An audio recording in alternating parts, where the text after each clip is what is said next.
та бүхэнд бас эзний нэрээр мэдчилж байна. Өнөөдөр бол бидний хувьд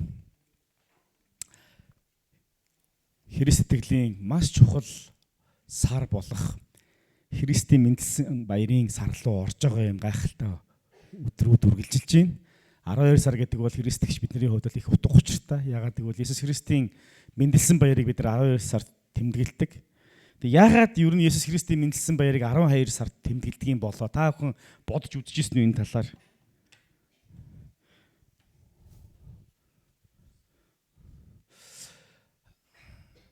Яагаад 1 сар биш? 12 сар эсвэл 10 сарч биш те? Наадмыг яагаад 7 сар тэмдэглэдэг? Цагаан сарыг яагаад 2 сар тэмдэглэдэг гэл ингээд янз янзэл юу үзэл баримтлууд байдаг шүү дээ тий. За наадам бол нэг айхтар маргаангүй л тий. Цагаан сарыг бол намар тэмдэглэх юм уу, хавар тэмдэглэх юм уу гэж бас хоёр үзэл баримтал байдаг тий. Христ итгэлийн хувьд бол яг хоо бид нэр он тооллыг Иесус Христийг мэндэлснээс хойш тоолсон гэж бол үздэг. Гэхдээ яг үнэндээ бол шууд ингээд Иесус төрчлөө за одоо ингээд 1 сарын 1-ийг хэллээ гэж тгийгүү л тий. Зүгээр хожимо сүүлд Иесус Христийн төрсөн он тооллоос он тооллыг бид тоож эхлэх тэндээс эхэлж тоолж эхэлсэн байдаг. Тэндээс эхэлж. Тэгээ яг 12 сарын 25-нд Иесус төрсөн гэсэн юм байхгүй шүү дээ, тийм ээ. Зүгээр яг түүхэн уламжлалаар бид нэг өдөр сонгож аваад тэмдэглэх хэрэгтэй болдог. Тэгээд тэрнийхэн дагуу бид түүхэн уламжлалын дагуу 12 сарын 25-ныг л тэмдэглээд ирсэн учраас тэмдэглээ явж байгаа. Тэрнээс ш Иесус яг 12 сарын 25-нд төрөөд тэгээд ингээд одоо 25-наас 26 шилжих ч юм уу тийм юу чинь эсвэл 24-нөөс 25 шилжих ч юм уу тийм юм бол байхгүй. Харин хожимо Иесус Христийн төрснийг тэмдэглэхээр түүхийн уламжлалыг чуулганууд чуулганы эцгүүд авч хэрэгэлсэн учраас л бид энэ өдөр тэмдэглэж байгаа. Тэгээ 12 сар гарангуут Христийн чуулганууд Христ мэндэлсэн баяртай холбогдуулаад нэгэн сонирхолтой сарыг бас тэмдэглэдэг байгаа. Бүтэн сарыг. Энэ сар нь ямар сар вэ гэхээр Адвент сар гэж нэрлэдэг. Адвент. Тэр Адвент гэдэг нь юу гэсэн утгатай үг вэ гэхээр Адвентус эрэлт гэсэн утгатай грек үгнээс гаралтай ийм үг юм байна. Тэгээ энэ хүү үг нь юуг илэрхийлж байгаа гэхээр Иесус Христ буюу энэ дэлхийн аврагч Месая гэж бид нар нэрлэдэг. Түрүүн Магтан дууны өдөртөгч маань Библиэс уншиж ирсэн, Исаи номноос уншиж явах шиг байсан. Исаи номноос биш үү эсвэл сайн мэдээний номноос уншиж ирсэн үү? Ямар ч гэсэн айл нэг дээр нь Исаи ном дээр хэлсний сайн мэдээний ном угаасаа дурдж байгаа. Тэгээ тэрийг гаргаж ирж уншиж байхдаа юу гэсэн бэлээ тэр бол инхийн жонон гэж нэрлсэн мэт те бидэнтэй хамт оршигч бурхан тэр бол Иммануэль бурхан гэж. Тийм ч учраас бид нар Иммануэль их эзэн бидэнтэй хамт оршдог гэх тэр дууг үнэхээр дуулж байгаад гайхалтай бурханы оршихоо бууж ирж илаа. Дахиад нэг 2-3 удаа дуусан яах вэ гэж бодчихсон ч ашгүй дуусчлаа гэдэг байхгүй. Заримдаа зарим дууг ингээл өдөржингөө дуулах үед бас байдаг те. Дараагийн дуунууд ормооргүй юм шиг тийм оршихуйтай. Тэгээ энэ Адвент сар тэр яагаад бидний хувьд ийм чухал вэ гэхээр бид нар зүрх сэтгэлээ бэлдэж эхэлдэг.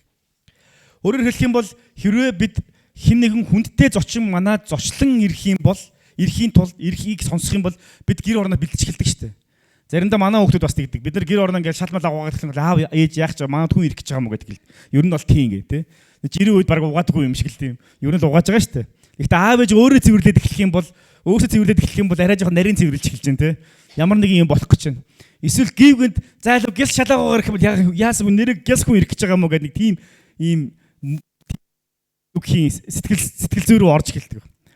Тэрнтэй адилхан Христ энэ дэлхийн ертөнцид ирж байна гэдэг энэ нэг мэдээ хүн төрлөختөнд мянган жилийн туршид ингэж яригдж иш үзүүлэг болон явж байгаад эцэстээ бидний одоо мэдж байгаагаар 2000 жилийн тэртээ Иесус Христ мэдлэх үед тэр үе жинхэнэ аврагч буюу Месая Иммануэль гэж нэрлэгдэж байгаа буюу биднэртэй хамт оршигч бурхан гэж нэрлэгдэж байгаа. Тэр бурхан өөрөө бурхан байсан гатлаа хүний биеэр энэ дэлхийн ертөнцид ирдэг.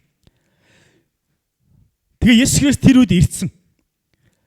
33 жилийн турш дэлхийн ертөнцийн хүний биеэр амьдраад дараа нь загалмай дээр хүн төрлөختний гим нүглийн төлөө цовдлогдоод хүн дээр ирэх ёстой байсан бүх шийдвэрлийг өөртөө хүлээн аваад дараа нь Тэнгэрийн улс руу одож бурхан эцгийгээ баруун гартлын хүндэт судал залрагдгаа гэж бид нар түрүүн итгэлийн тунхаг дээр уншсан байна. Энэ цагаас хойш яаж байгаа вэ гэхээр бид нар жил болгон тодорхой хэмжээнд Христийн мэндэлсэн баярыг дурсан санаж тэмдэглэдэг. Ямар шалтгаантай юм?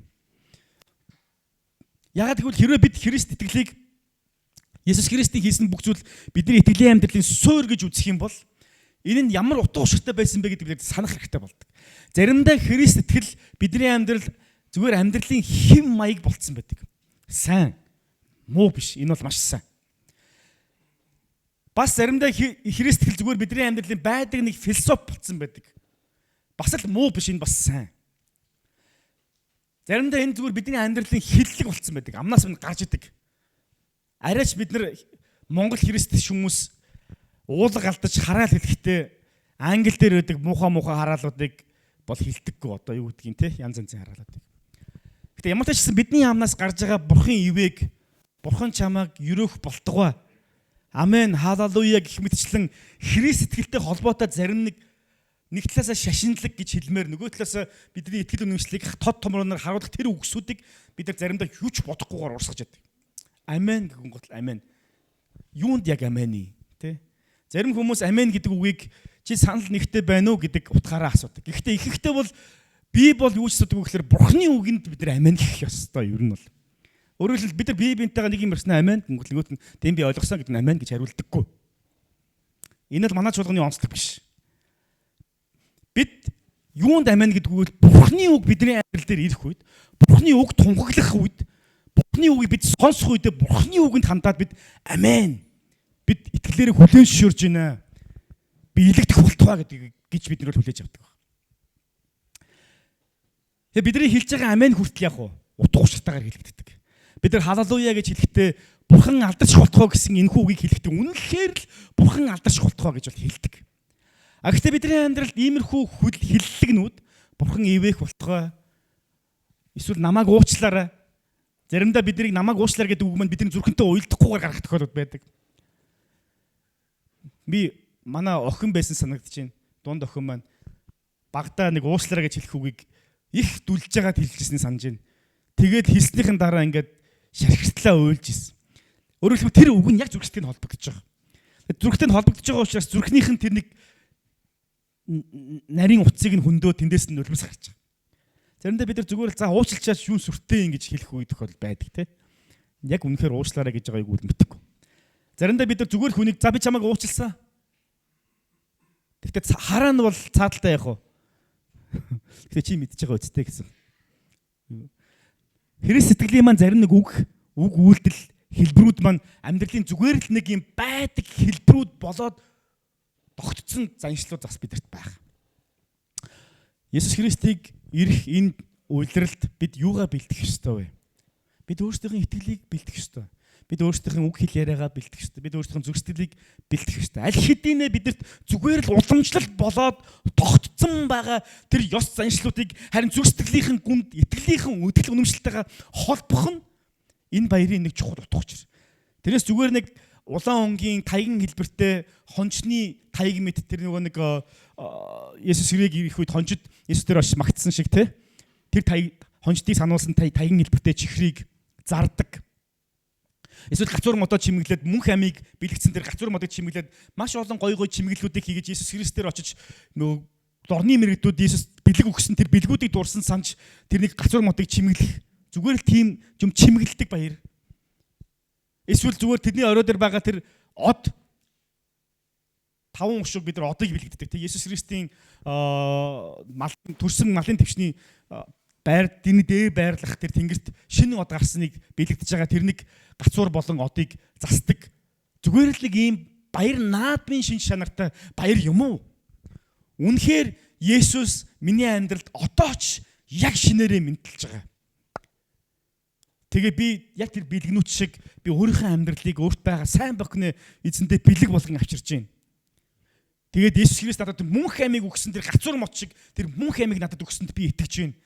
Мөн тэр од гэрэлцэнтэй адилхан миний амьдрал ч гэсэн Христ рүү намайг хүртлэх тэр од миний амьдрал ч гэсэн гийсэн гэдэг тэр утга учирыг та өөртөө тээж байгаа юм.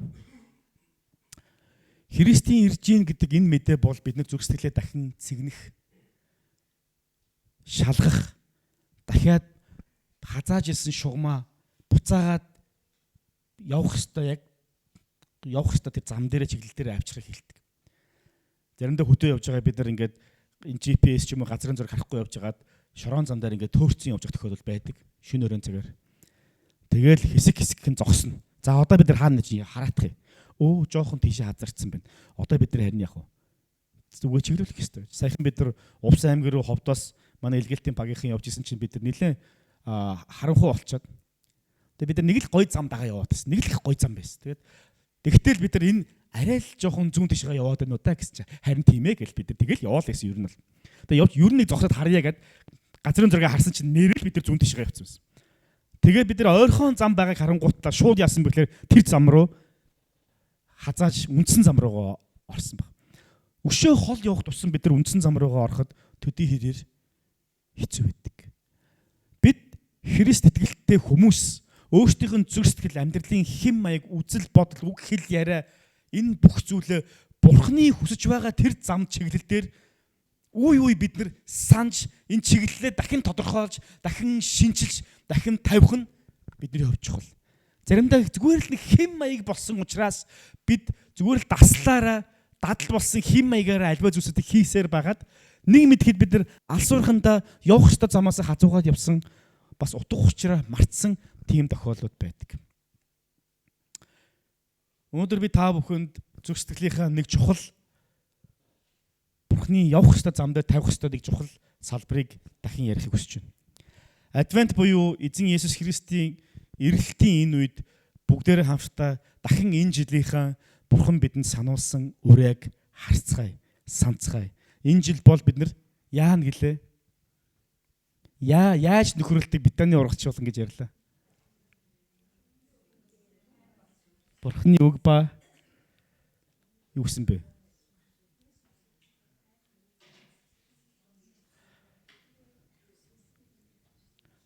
Ямар нэг юм хэлээл энэ хэдэлээ.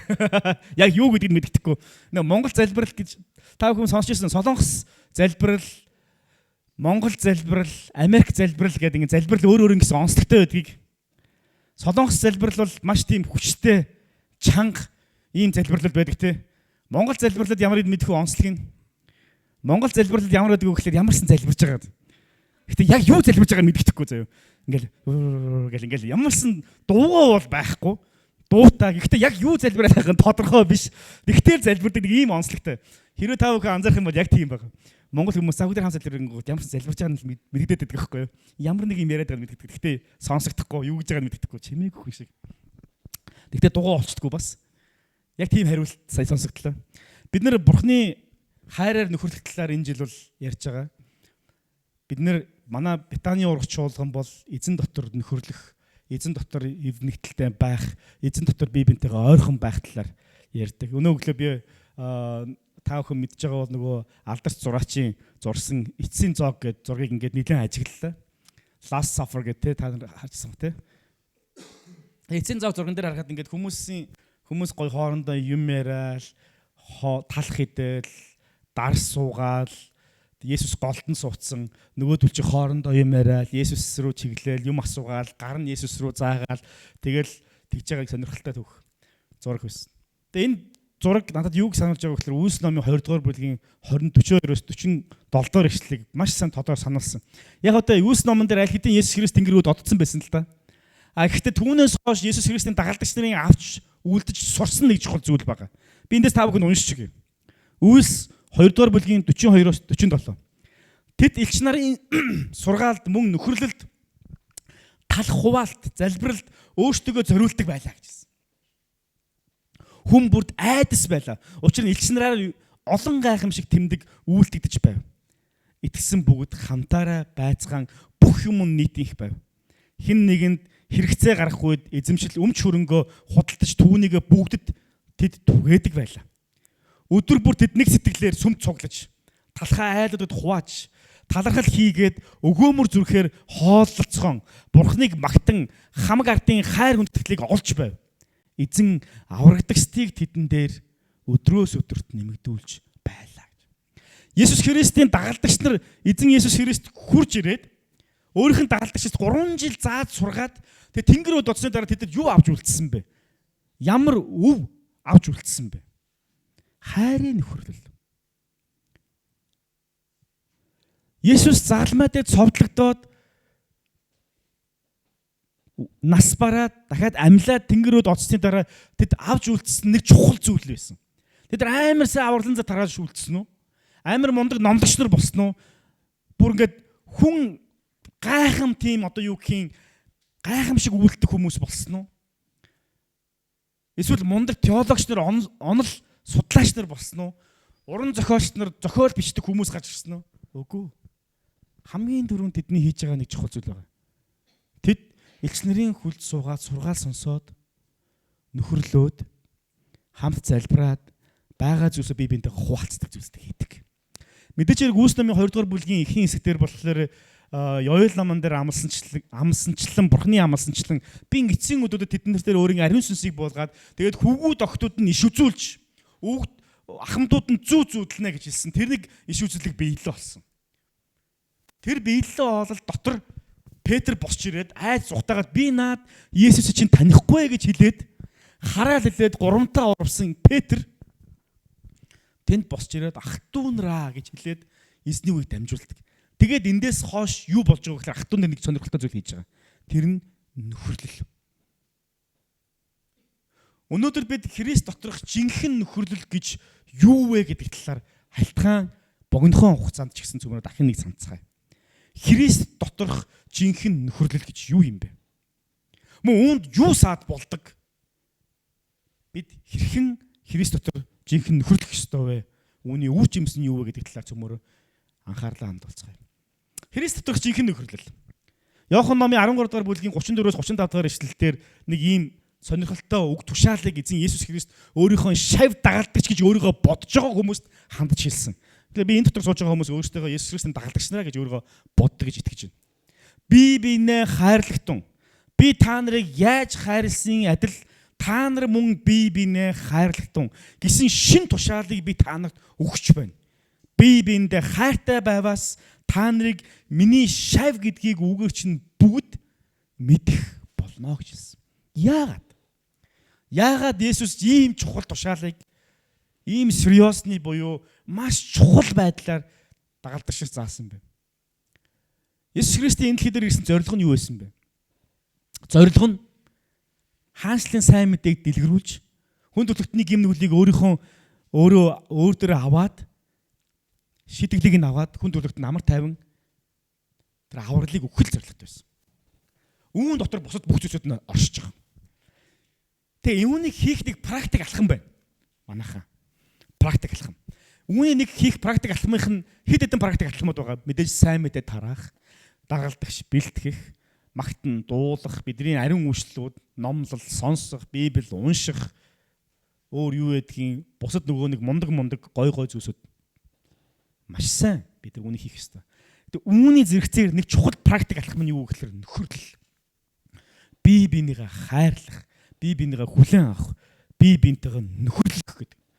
Ихтэй хардаа энэ Есүсийг зааж явах үед энэ дотор хэн байсан гэж бодож байна. Иохан номын 13 дугаар бүлэг дээр Есүсийг заах үед энд чинь хэн байсан бэ? Санаж гинөө? Искариотын Юдас, Петр, Есүсийг Гетсеман цэцэрлэгт орхио явуулсан 12 дагалдагч нар 11 л гэж хэлээ да. 10 л гэж хэлээ да. Нэг нь дэртэ тэргүй урвсан. Нэг нь бол мууц сайн араас нь дагаж явж байгаад дундаас нь яг Есүсийнхаа хуураад цухтагаад явсан Петр. Тэгээ үлдсэн 10. Магадгүй үүнээс гадна байсан зарим хүмүүс. Хожимоо Есүсийг Ерүсалимд орж ирсний дараа цовдол гэж оруулж ирсэн тэдгэр хүмүүс. Есүс ямар хүмүүс сургаалаа заадаг байсан бэ гэхлээр дандаа төгс, ариун, дандаа мундаг, алдаа гаргадаггүй, ухаантай тийм хүмүүст сургаалаа заадаг байгаагүй. Үүнтэй адил Христийн сүмд ямар хүмүүс байдаг вэ? Бүгд л гин нүгэлтэй. Бүгд л өөр гэсэн сул талтай. Бүгд л өөр гэсэн тодорхой хэмжээний зан чанар болоод үг хэлээрний доголдолтой. Гэхдээ тийм шүү дээ. Тийм ч учраас Ром номдор маш тодорхой байсан. Би нүгэлгүй гэж хэлэх юм бол Бурхныг худалж хэлж байгаатай адилхан гэж хэлсэн. Хэрэг бид нар хажуудлах хүнийг харах юм бол энэ ч төгс хүн нэгч байхгүй. Энд дээр гарч иж байгаа хүмүүс нь төгс учраас бас гарч иж байгаа юм биш. Олон жил найзалсан найз нар би бинийгээ хараад баг хүрнэн өгүүлэндээ муу муухайг ин. Тэг яагаад одоо бол найзалж байгаа юм тэгвэл? Хэрвээ надад төгсөл хүмүүс хэрэгтэй юм бол, хэрвээ надад зөвхөн мундаг хүмүүс л хэрэгтэй юм бол, хэрвээ энэ чуулган дотор зөвхөн лаг хүмүүс суглах ёстой юм бол бид яагаад өнөөдөр болтол энэчээ сууж байгаа вэ? Би Тэнгэрийн ус очих хэрэгтэй болно шүү дээ. Яагаад энэ л хийдэг тийм хүн байхгүй. Тийм учраас Есүс өөрийнхөө шав дагалдагчтай яг л ийм үнэн дүр төрхөөрөө буюу сул доороо байгаа тэдгэр хүмүүстэй хандаад бие биенээ хайрлаараа. Тэхгүй бол хардаа үнэнхээр мундаг учраас хайрлагдах байхгүй. Ёстой байхгүй. Хүн болгонд өөрийн гэсэн сул тал, өөрийн гэсэн давуу тал гэж байдаг. Ямар үед бид нар ямиг тэр хүн муу болцдог байггүй бид нар сул талыг харах үедээ тэр хүн муучж байгаа шүү дээ. Тэр хүн муу учраас биш. Эсвэл тэр хүн сайн учраас биш, би зүгээр сайн талыг харсан учраас сайн болж байгаа. Тийм ч учраас нэг юм сонирхолтой нэг юм хиллэг гэх юм уу одоо жижигхэн түүх гэх юм уу байдаг те. Нэгэн залуу нэгэн хотод хурж ирээд тэр хотын хаалган дээр сууж байгаа настан дээр хурж ирээд настангой. Энэ хотод сайн хүмүүс их бий юу, муу хүмүүс их бий юу гэж хэлэх үед настан чи ямар хотоос ирсэн бэ гэж асуудаг. Залуу би их муу хүмүүс байдаг газраас ирлээ гэхэд энэ хотод дандаа муу хүмүүс байгаа. Дараагийн хүн ирээд настангой энэ хотод сайн хүн их байгаа юу, муу хүн их байгаа юу гэж хэлэхэд настан юу гэж хэлдэг вэ гэхлээр чи ямар хотоос ирсэн бэ гэхэд маш олон сайн хүмүүстэй хотоос ирлээ гэхэд тийм ээ энэ хотод бас сайн хүмүүс их байгаа гэж. Өөрөөр хэлбэл бид аль талыг нь харахаас шалтгаалаад тэр хүн сайн муу болж бидний өмнө яах вэ? Нэр зүүдэг. Уул нь тэр хүн сайн тал нь ч бий, муу тал нь ч бий. Ялангуяа Христийн чуулганд надад сул тал, гим нүгэл, алдаа зөрчил байгаа гэдгээ хүлээн зөвшөөрөөд ирсэн хүмүүс энэ ч байна.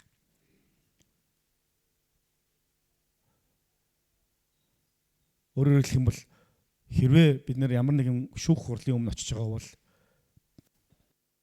хүмүүс хэрвээ шүүх хурлаар орж байгаа бол нөгөө яхаа тэнцээ байгаа хүмүүс бүгд л үртэл гэсэн үг шүү дээ тийм л гэсэн үг.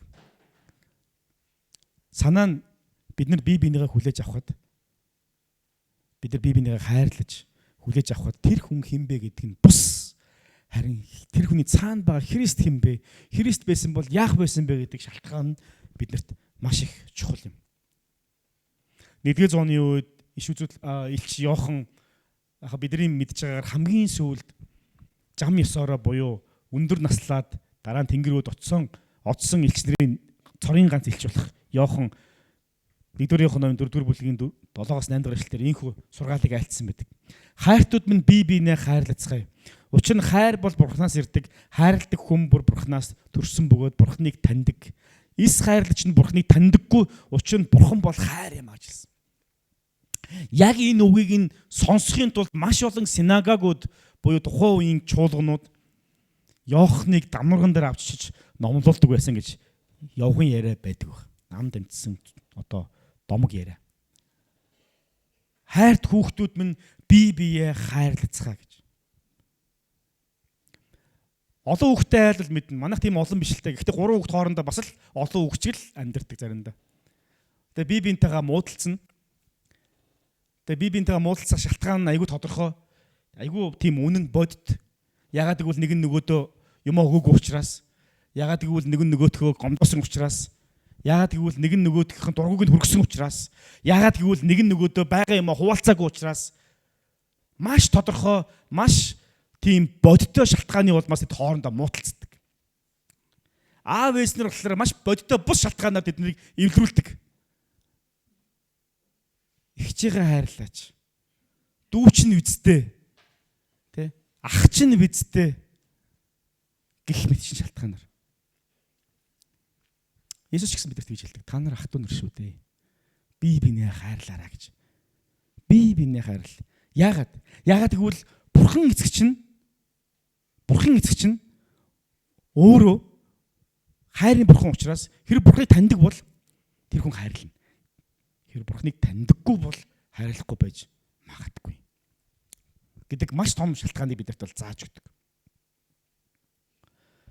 Гэтэл бид нар энэ бүгдийг даваад тухайн хүнийг хайрлах гэхлээр яг хайр чинь янз янзын байдлаар илэрнэ л дээ. Хайр гэдэг бол Библиэлд маш олон янзаар хэлсэн. За яг ялангуяа бид нар 1-р Коринт номын 13 дугаар бид нар хайрын тодорхойлтыг хэлэхдээ хайр уучилдаг, өршөөдөг, инэрдэг, бараг мартдаг тий. Мартна гэдэг нь бурууг нь мартна гэсэн үг шүү дээ. Тэгээ сайрхдаггүй, ирэхдэггүй, бардамзан гаргадаггүй, өөрийнхийг ирдэггүй, муутай тооцоо хийдэггүй, өөр юу гэдэг ч үлээд ямар ч гэсэн бидний аягүй хийдэггүй юмнуудыг хэлдэг те. Тэрийг хайр гэдээ хэлчихлээр аягүй хэцүү. Уул нь хайр гэдэг чинь нэг эмгтэн хүнд дурлаад чи мэрэгтэн хүнд дурлаад нэг дотор бүлгэлээд байхыг хэлдэм баг гэж бодсон чинь тэрнээс шал ондоо зүйлийг Библи хайр гэж хэлээд байдаг. Дургуун хүндээ үзүүлмээргүй. Миний дургуй хүргэсэн хүнд харуулмааргүй тэр зүйлсүүдийг хайр гэдэг. Тэгснээр дайснаа хүртэл хайрл гэдээ Иесус араас нь заачглаар ямар хэцүү сургаал вэ гэж. Тэрний оронд өөрийнхөө махан биеийн дотор байгаа тэр нэг зэвүү дургуй хоёроо зэрэг тэжээгээ явж ирсэн арай илүү кайфтай те таашаалтай юм шиг мэдрэмж бид нар авч байгаа шүү дээ. Гэтэл Иесус биднэрт юу зааж байгааг гэхээр Христийг дагж байгаа хүмүүс байвал үүнийг хийх ёстойг л хэлдэг. Эфес номын 4-р бүлгийн 2-3 дахь эшлэлээр ингэхдээ хайранд альва даруй дүлгөөн зангаар бие бинээ хүлцэн төвчж гэж нэг үг хэлдэг. Өөрөөр хэлбэл хайрлахад төвчээр заашгүй хэрэгтэй байдаг. Хайр гэдэг бол ингээд дур хүсэл хоёр гоцолцоод хүсээд ингээд цаанаасаа хийгээд идэх зүйл биш бач тахнад янз нь. Бид нар төвчээрээр шийдвэр гаргаад ухамсартайгаар алхам хийх үед тэнд хайр бас яах вэ? Харагддаг байх нь. Зарим юм дээр бид нар дутаж амьдрах хэрэгтэй болдог. Өөрөөр хэлбэл дуугаа байх хэрэгтэй үеуд бидэрт байдаг. Тийм мөн энэ хүний зөв буруу янз янзын шалтгааныг бид тайлбар хэлж болно. Гэхдээ бид бусдыг босгон байгуулахын тулд бид бусдыг хайрлахын тулд заримдаа чичилж байгаа хурууга татаад дуухан залбирах шаардлага гарч ирдэг. Энэ бол хайр. Христийн чуулган дотор хайр.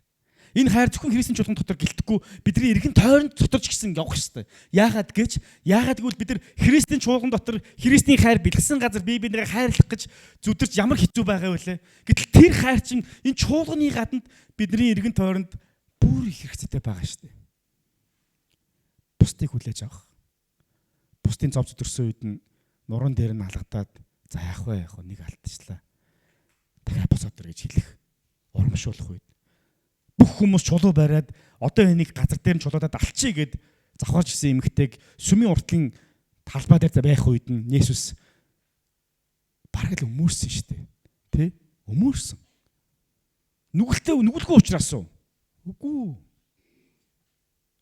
Есүс тэр эмэгтэй эзэн дотор босож урамтай байгаад эзэн дотор зөв зөвтэйгээр яваасаа гэж хүссэн учраас түүний хийсэн нүглийг нь давж тэр цаанд байгаа үнцэнтэй амьдралыг нь харсан учраас тийм л мундаг юм бол нүгэлгүй нөхлөж чулууга шидэж гэж хэлсэн шүү дээ. Бидний харуул хэнч шидэж чадаагүй. Өнөө заримдаа бид нар яадаг вэ? Есүс Христийн нэгүслийг авсан та бид нүгэлгүй гэж. Амен, халелуя. Бид нар нүгэлгүй мөн үү? Нүгэлгүй юу? Нүгэлгүй гэчлээрээ бас болохгүй байгаа ч санагдаад байна те. Нүгэлгүй шүү дээ. Гэхдээ яагаад нүгэлгүй болсон юм? Нүгэл хийхгүй учраас нүгэлгүй болсон юм уу? Үгүй. Уучлагдсан учраас. Нүгэлгүй тооцогдсон учраас бид нүгэлгүй гэж өнөөдөр хэлэх эрхтэй болсон. Есүс уучлсан учраас. Энэ уучлал нь бид нар бусад руу чулуу шидэх шалтгаан болдоггүй. Энэ уучлал нь бид бусдыг чичлэх эрхийг өгдөггүй. Энэ уучлал нь бид бусдыг унгаах үнэмлэх нь биднэрт болдоггүй. Энэ бидийг харин ч бусдыг бид уучлагдсан учраас бусдыг уучлах ёстойг сануулдаг. Бид өршөөгдсөн учраас бусдад өршөөнгүй хандахыг сануулдаг. Бид шаардлагатай үед зүрхэнд маань ирээгүй тэр гашуун үгийг сонсоогүй учраас бид шаардлагатай үед бусдад хэлэх ёсгүй тэр гашуун үгийг залгихыг маань сануулдаг. Энэ бол Христийн бидэнд өгсөн уучлал хайрын илрэл. Үүгээр бид нар Христийг гэдгээ гэрчлэн харуулдаг. Нэг хацар чи алгацсан хүнд нөгөө хацраа тавиадаггүй гэж яагаад Иесус заасан юм? Баян ингээд алгадуулаад зогсоозайгүй ингээд зогсоотой гараа гэдэг талаар заах гэж хэлсэн юм уу? Үгүй шүү дээ. Гэхдээ юуг зааж байгаа юм? Тэнд чухал хичээл байна. Төвчээр. Хайр гэдэг бол төвчээртэй хамт явдаг. Төвчээр байхгүйгээр бид нар хайрлах боломж байхгүй. Амар тайвны холбоосонд сүнсний нэгдлийг хадгалахыг хичээ гэж хэлсэн. Эфес номонд. Сүнсний нэгдлийг хадгалахын тулд бид нар зайлшгүй төвчээр хэрэгтэй. Яагаад гэж? Яагаад гэвэл төвчээр барамаар хүмүүс л хажууд байгаа учраас гэхгүй юу? Ер нь бол тийм ээ. Заримдаа бид нар өөрийгөө ч төвчд хэцүү байдаг шүү дээ. Ямар тэнэг юм бэ гэдээ өөрийгөө ингэчмээр те. Гэтэ даа чи өөрийгөө тэгж чадахгүй юм да. Тэгээ арга буюу яах вэ? Ядаж хажуутахаа тгий даа гэ те. Өөрийгөө тэгэлтэй нэш гээд. Тэгээ нөгөө ингүүлсэн хүн чинь дараа нь буцаад явах уу ингийн шүү дээ бас те. Нөгөө шархалсан хүмүүстийг шархлуулна гэдэг шиг. Тийм учраас Христийн ярьж байгаа энэ хайранд бид нар төвчээр маш их чухал хэрэгтэй байдаг. Нөхөрлөлд өөр тэгвэл юу саадуулдаг вэ? Бардам зан. Өөрийнхийг ирэх би гэсэн төвтөө хандлага бидний нөхөрлөлд маш их саадуулдаг. Филиппо номын 2 дугаар бүлгийн 1-5 дугаар эшлэлээр Иесус Христийн даруй байдлын талаар маш тодорхойд бидэд заасан шүү дээ. Христ дотор ямар нэгэн зоригжуулал, хайрын тайвшрал, сүнсний нөхөрлөл, инэрэнгүй болоод өрөвч сэтгэл бий бол адил сэтгэж, адил хайртай байж, нэгдэн нэг бодолтой байж, баярыг минь гүйцээ. Юу ч аминд санаархал эсвэл ихэрхэг зангаар бүхий. Харин даруугаар бие биенээ өөрөөсөө дээр гэж үзэж хүмбэр өөрийн ашиг сонирхлыг бус, харин бусдын ашиг сонирхлыг хар. Өөр хоорондоо Христ Иесуст байсан тийм бодолтой байгаарай гэж хэлээд Христ Иесус ямар бодол байсан бэ гэвэл тэр хэдийгээр бурхан байсан ч гэсэн бурхантай тэгш байх эрхийг өөртөө байх зүйл гэж үзэхгүйгээр хүний биеийг аваад дорд болоод хүн төрлөختний өмнөөс өөрийнхөө хийгээгүй нүглийг шийтгэлийг үүрсэн. Бардам зан бие төвтэй байх байдал бол ямар үр дагшиг авчирдаг вэ гэхээр бусдыг дээрлэх, гадуурхах тийм байдал руу авчирдаг. Яг л би энээс дээр гэж бодох үед нэрэл дээр юм шиг мэдэж төрдөг. Тэгээд тэр хүмүүсийн хийж байгаа сонголтууд нь нэг тийм майлинки тий нэг жоохон хүүхдийн шиг гэл ингмээр заримдаа тийм бодол төрдөг. Харин бид тэр үед яаж даруугаар тэдгээр хүмүүс тусалж дэмжиж болох вэ? Тийм байж бодож болно. Одоо тэр бодол болгоныг бид зохицуулж чадахгүй л дээ. Тийм ч учраас Мартин Лютер гэж хэллээ. Бидний дээр эргэлдэж байгаа шувууг бид нар эргэлдэхийн зогсоож болж чадахгүй. Гэхдээ тэр шувуу биеийн толгой дээр суугаад үүрээ засаад тэнд өндöглөөд бааж хийгээд амьдрахыг нь бол зогсоож болж чадна гэж хэлсэн. Олон янзын бодлууд бидний дотор эргэлдэнэ. Тэр бодлуудыг бид нар хөө чи яв гэж бодолтойгоо хөөцөлдөх боломж байхгүй. Гэхдээ тэр бодол миний амьдрал дээр үг болоод үйлс болж гаж ирэхээс нь өмнө бид нар таслан зогсоох боломж бид бүхэнд бол харин байгаа. Мөн ямар зүйл бидний нөхөрлөлд саад болдгоо гэхлээр гүтгэлэг, цуурхал, үнэн байхгүй үг хэл яриануд. Өөрөөр хэлэх юм бол үүнийг ховжив гэж ярьдаг. Ховжив. Сургаалт өгсөн номын 16 дугаар бүлгийн 28 дугаар эшлэлээр замаасаа гажигч эвдэрцлийг тарих, ховжив тараагч дотны нүхтийг салгах гэж хэлдэг. Альва зүйлийг бид нэр сонсоо цаашин дамжуулахдаа энэ үнэхээр үнэн үү гэдгийг шалгах хэрэгтэй. Тэгээ түүнийгээ бид хэрхэн илэрхийлэх вэ гэдэг чинь ялангуяа маш чухал. Тэгэхээр бидний эргэн тойронд байгаа эв нийтэл тэр хайрын нөхөрлөлийг сүйтгэдэг 2 дахь 3 дахь том чухал одоо зүйл бол юу байх нь вэ? Ховжив, гүтгэлэг. 2 дахь нь бол юу вэ? Бардам зам, бие төвтэй байдал. Эхнийх нь төвчээргүй байдал гэж. Бас нэг бидний нөхөрлөлд саад болдог гэдэг чухал болохоор үйл хөвчлөл. Заримдаа бид нар санамсартай болон санамсаргүй байдлаар алдаа зэвсрэлийг гаргадаг. Колосын номын 3 дугаар бүлгийн 13 дугаар эшлэлтэй хэлэхдээ ингэхдээ нэг нэгнээ хүлцэж бие биенээ уучлж хэрв хэн нэгэн чинь нөгөөгийнхөө эсрэг гомдол байвал та нарыг эзэн уучлсны адил та нар бас яг уучлаарай гэж хэлсэн. Эзэн уучлсны адил уучлая. Эзэн яаж уучлсан юм? Эзэн яг яаж уучлсан бэ? Бид нар чухамхүү буруугаа ойлгоол, чухамхүү гэгээрэл, чухамхүү бидний зам үйлдэл маань засраал, чухамхүү бид нар мундаг хүн болонгууд овоодоо энэ сайжирсан байна би чамайг уучлалаа гэсэн үү? Үгүй. Эзэн яаж уучлсан бэ гэвэл дааж ярзаасан амтын юм гэхдээ би чамайг уучлалаа гэж уучлсан шүү дээ баг тий бидний харвал. Нөгөө ярзаасан хамгал муухтай хамт уучлалчдаг. Тэгээд тэгвэл тэр нэг өөрчлөлт нь хаанаас ирж байгааг үгэл уучлагдсан учраас цаанаас нь тэр өөрчлөлт, тэр нэгүслийг мэдэрсэн учраас тэр өөрчлөлт бий болж байгаа. Хизээч хүн бие биентэйгээ ойр дотн нөхөрлөе гэж бодож байгаа бол эхлээд чи өөрчлөгдөж, эхлээд чи ингэж тэгээ дараа нь хоёулаа ингэн бүтэхгүй, тийм шиг бүтэхгүй юм багхгүй. Тийм багхгүй. Тэгээд тэгэх юм бол яг нэг өдөр жүжиглэн бидэнд чинь нэг байтугай нэг хэсэг маскнууд байгаа шүү дээ, тий. Тэрнийхэн гой дээрээс нь тавина. Тэгээ нөгөө маск нь ингээд шир болоод байхгүй болоод тэгээ дараагийнхаа маска тавьж байгаа. Сүүлдээ тавьчих маскгүй болоод тэр үедээ яг гэхээр би угаасаа л ийм байсан, тий. Тэгэл чи намайг байгаагаар нь хайрлал гэд хамгийн сүүлийнхэн ширээ тавина шүү дээ, тийм ээ. Харин бид хизээ өөрчлөгддөг гэвэл маск солих үед биш. Тухайн хүнийг яг байгаагаар нь хүлээж авах үед тэнд өөрчлөлт бий болж байгаа. Уучлал, өршөөл, нэгүсэл хүнд өөрчлөлтийг өгчдөг. Харин үзэн ядалт, өс хонзон, шийтгэл, хайргүй үнэн хүнийг улам илүү харцгаар болгочдөг. Уушлалгүй байдал буюу өршөөлгүй харилцаа нь бидний нөхөрлөлд маш их саад болж идэг. Мөн бидний нөхөрлөлийг саад болж идэг нэг чухал зүйл байгаа. Тэр нь хуваагдал ба талцал. Илч Паулийн үед ч гэсэн тийм байсан. Би бол Паул их гэж нэг хэсэг бүлэг хүмүүс гараад ирсэн. Нөгөө талд нэг хэсэг бүлэг хүмүүс байгаа. Би бол Силас их. Нөгөө талд нь бүр сонирхолтой бүлэг. Та нар Паул Силас их юм бол би бол Есүс их. Арай дээр шалтгаан олж авсан тийм. Тэгэхээр Паулч бай, Силасч бай, Есүсч бай хүмүүсийг хуваагдуулахын тулд тэд дагалдуулсныг үгүй.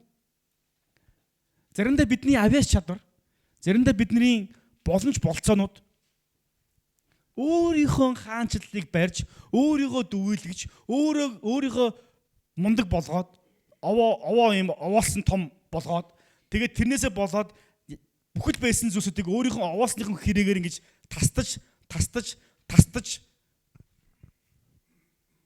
хуваагдлыг бий болгох тийм үйлдэлүүд харагддаг.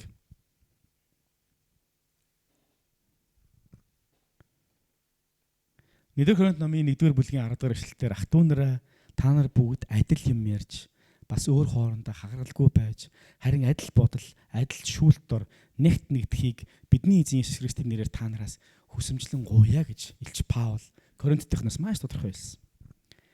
Хэрвээ миний авиас чадвар бусдыг хуваагдуулахад хүргэж байгаа бол би энэ авиас чадварыг насан туршдаа хэрэглэхгүй байсан л үү дээр. Тэгэхээр юу чухал вэ? Гавьяа чухал вэ нү? Ив нэгдэл чухал вэ нү? Ив нэгдэл. Яг бол Есүс ийм л зүйлийг хэлсэн. Тийм ч учраас Есүс Иохан номон дээр, Лук номон дээр, бусад сайн мэдээний номон дээр Тэнгэрүүд отохын өмнө өөрийнх нь дагалдагчдын төлөө залбирахдаа ингэж залбирсан байдаг. Аава, та бид хоёр нэг байдгийн адил тэднийг нэг байлгаж өгөөч гэж. Яагаад Есүс энийг залбирсан? Яагаад гэвэл мэдчихэж штэ. За хүрээд ирэхэд хоорондоо тэгээ хэрэлдээ талдаа чи хараа суудсан байгаараа байж байгаагаар та нар гээд хүүхдүүдэд хэлдэг те. Тэгж хэлдэг аав. Манай хүүхдүүд ганцаараа тийм болохоо байсан бол биш л гэж би бодоод байгаа юм. Бүгд л хүүхдүүдтэй айлууд бол бүгдээрээ л тийм те. Яа тэр шиг. Есүс Христ би тэнгэр рүү отгож чинь. Буцаад ирэх үед яах ёстой? Нэг сайхан нүур гараа угаацсан гэрээ орноо цэвэрлсэн нэг хүний хүүхдүүд нэг сайхан нэг байж идэв чинь арай шагаан магаад оглоод ингээд шалан дээр сууж байхгүй л ах. Гэхдээ ямар ч нэг тийм гоё мэдрэмжтэй. Есүс биднээс юу хүсэж байгаа вэ? Адвент улирал биднийг юг сануулдаг вэ гэвэл эзний ирэлтийг хүсэн хүлээж байгаа тэр Бурхны хүүхдүүд эцэг Бурхан болох Есүс Христийн дэлхийснээр ирэх үед нь өөртөөгөө бэлдээд өнгөцс ороод ив нэгдэлтэй бие бинийгээ хайрлаад уучлаад тэжээнд итгээд хамтдаа нэг сайхан байж байгаасаа гэдгийг хүсдэг. Тийм ч учраас Есүсийн загалмаар өмнөх байсан тэр залбирал бид нар зааж байгаа сургаалууд нь энэ бүгдийг бол маш ихээр танилцуулж зааж сургаж өгдөг байна.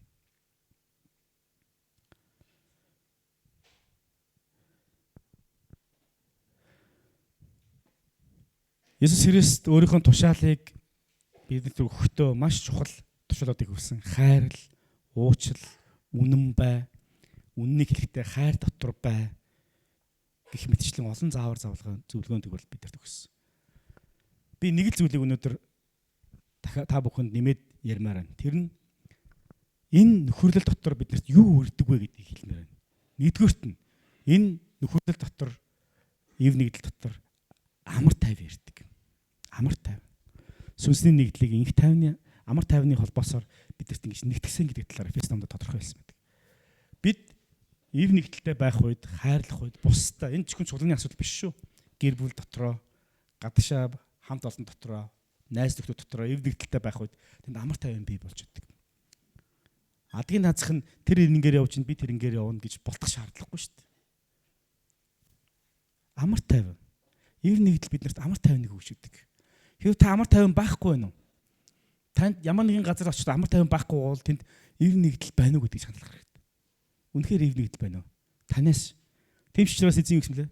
Эзэн бурхан чамаас шалтгаалж байгаа бол амар тайвныг бөшгөрөө гэж хэлсэн. Хэрв альва зүйлс танаас шалтгаалж байгаа бол бид нар ямагт амар тайвныг мөшгөх нь зүйтэй. Ив нэгдлийг мөшгөх нь зүйтэй. Бид ив нэгдэлтэй байх үед Христийн хайр, гэрчлэл тэндээс гарч идэг. Заримдаа бид нар Есүс чамд хайртай гэж сайн мэдээ тараахынхаа оронд зүгээр хажуудаа байгаа найзтайгаа эвлэрэх нь илүү үр дүнтэй байдаг. Илүү үр дүнтэй. Тэр хүмүүстэйгээ хамт сайнаар хандах нь илүү үр дүнд хүрэх. Мөн ив нэгдэл нь бидэрт сэргэлт, эдгэрлийг бий болгож идэг.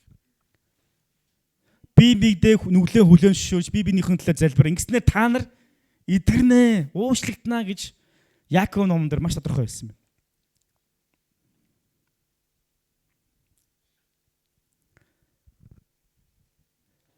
Христийн бие бол бид бүгдээрээ мөн. Бид бүгдээрээ Христийн бие доторх эдгэрхтэнгүүд.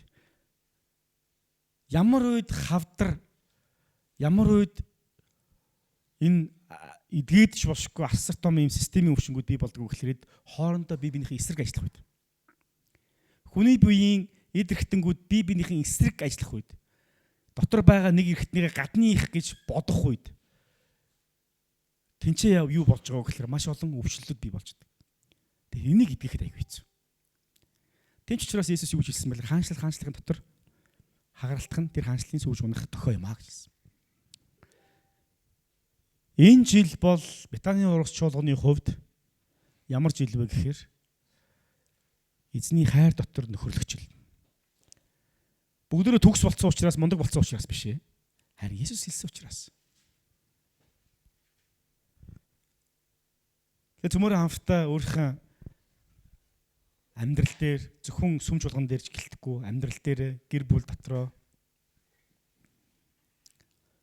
найз нөхдүүдийн дотроо эгэн төрнийхэн хүмүүсийн дотроо мөн чуулган дотроо эсийн бүлэг дотроо эсийн бүлэг хоёр эсийн бүлгүүдийн хооронд үйлчлэлүүд энэ бүхэн дотроо өөрсдөө дахин цэгэнж эзэн доторх ив нэгдлийг хангаж амьдрцгаа гэж би та бүдгийг уриалмаар байна. Хэд хэдэн чухал зүйлсүүдийг хаа өөртөө хийгээд үзээрэй. Зүрхээ нэг нэгтлээд үзээрэй. Өнөөдөр та зүрхээ нэгтлээд үзээрэй. Би хин нэг уучлах ёстой юм. Танд хин нэг уучлах ёстой хүн байгаа юм. Эсвэл та хин нэгнээс уучлах гуйх ёстой хүн танд байна уу? Миний ярианд, миний аманд хов живийн шинжтэй зүйлсүүд байна уу? Эсвэл үнэн мөртлөө хайр байхгүй тэр үннүүд явж гинөө? Үнэнгүй хайр бол хүнийг алан шүү дээ.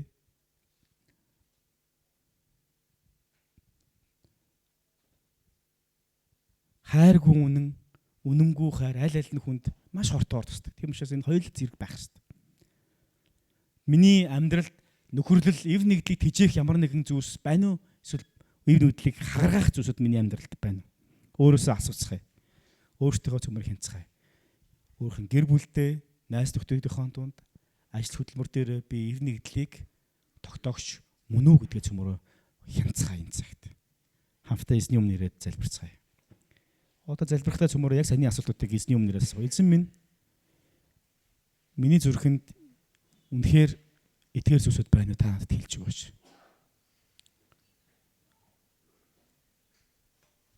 Таны бидэнд сануулсан тэр хайр, уучлал, нэгүсэл, даруй байдал, ив нэгдэл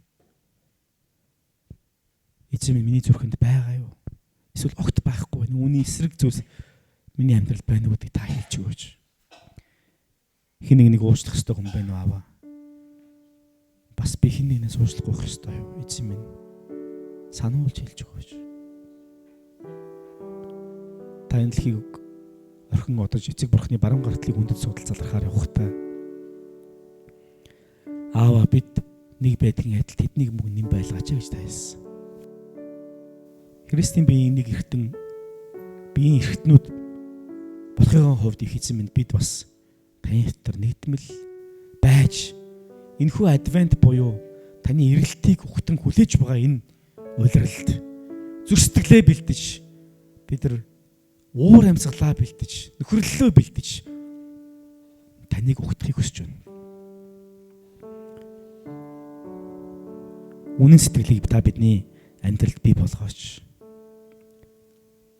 Бидний хандлага үг хэлээрээ өгүүлэл мань бүгд нэг байлгаж өгөөч таасгооч. Баярлалаа.